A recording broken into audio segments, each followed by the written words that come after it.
Hi everybody, this is Brad with your ChildTrack support team.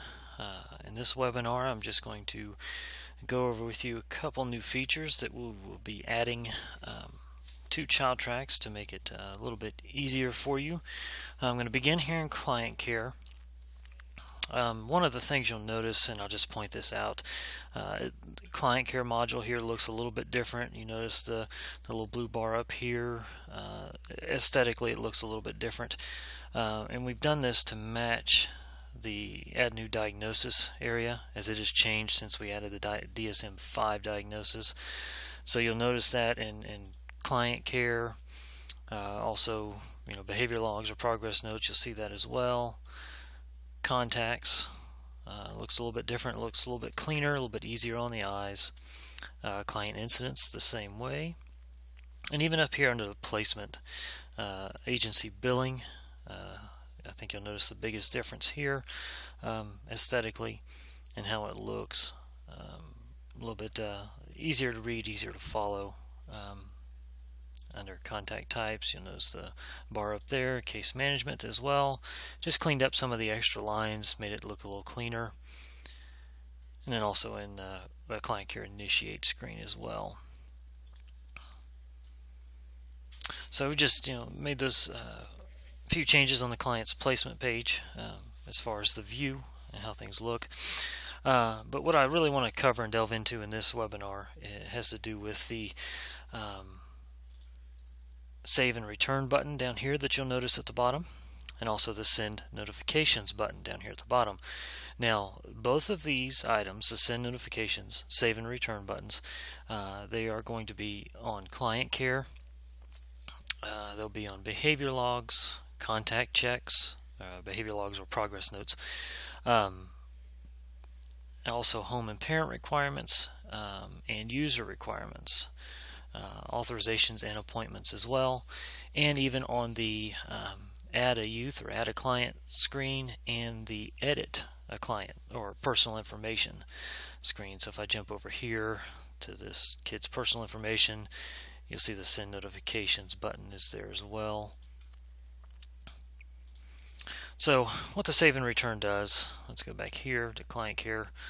I'm going to come in here, I'm going to enter this one, 5/25/2014.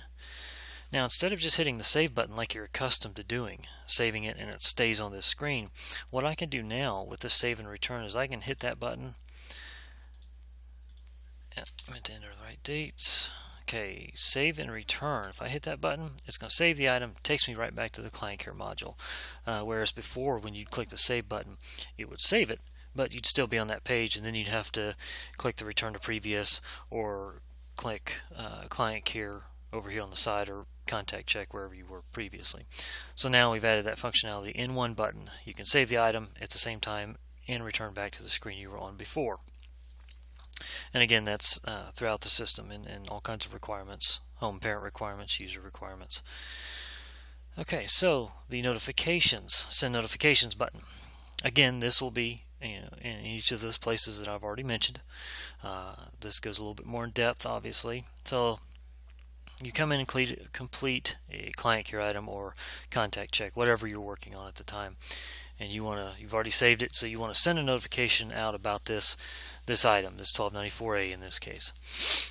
So if I click Save Notifications, as you see I did, it's going to pull up the user that I report to.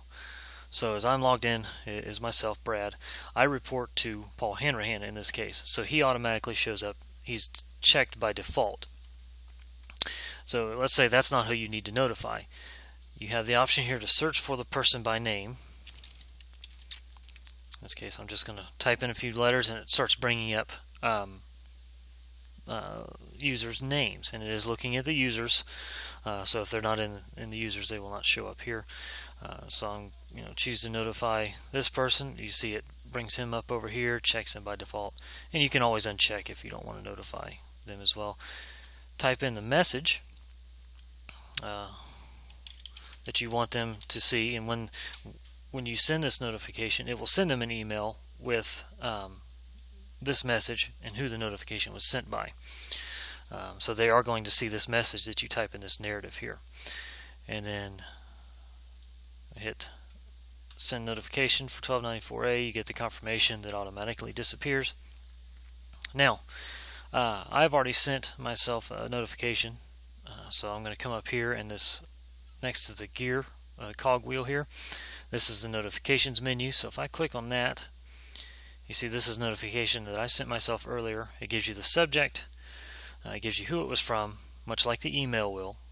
So you'll get an email, but you'll also have this when you log into ChildTrax. You'll see this up here. Notice the little 1 here indicating that I do have one notification. So I can click on this to see the message, and this is the message that I typed in that narrative. Please look over this item for me. Thanks. So there's the message that that was sent to me from Cool Guy. So I can see his message. Then this will take me right to the item that he sent the notification from, and I can look over that as needed. Or if it's supervisor review, I can go ahead and enter my supervisor review date, click save, and then that one's done.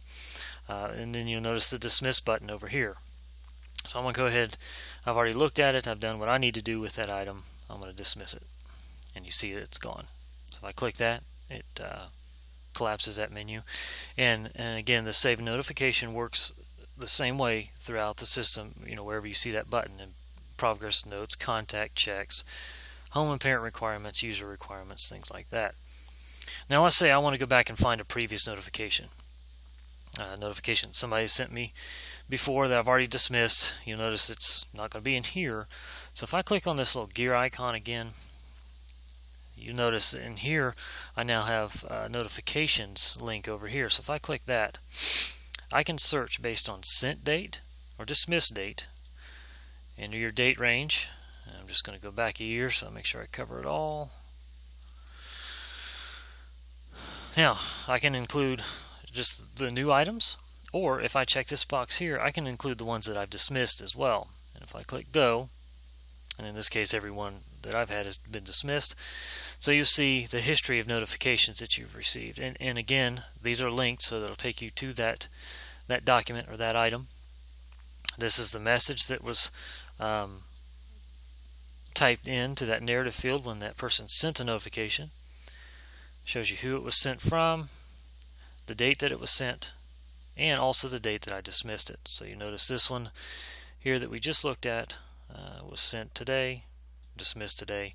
So it keeps a record of that, and you can also print that out if needed. But again, that covers the save and return. So now you can save an item, return back to the previous page, but also send notification. You can send a notification to a supervisor or another coworker user within ChildTrax, as I've laid out here before you.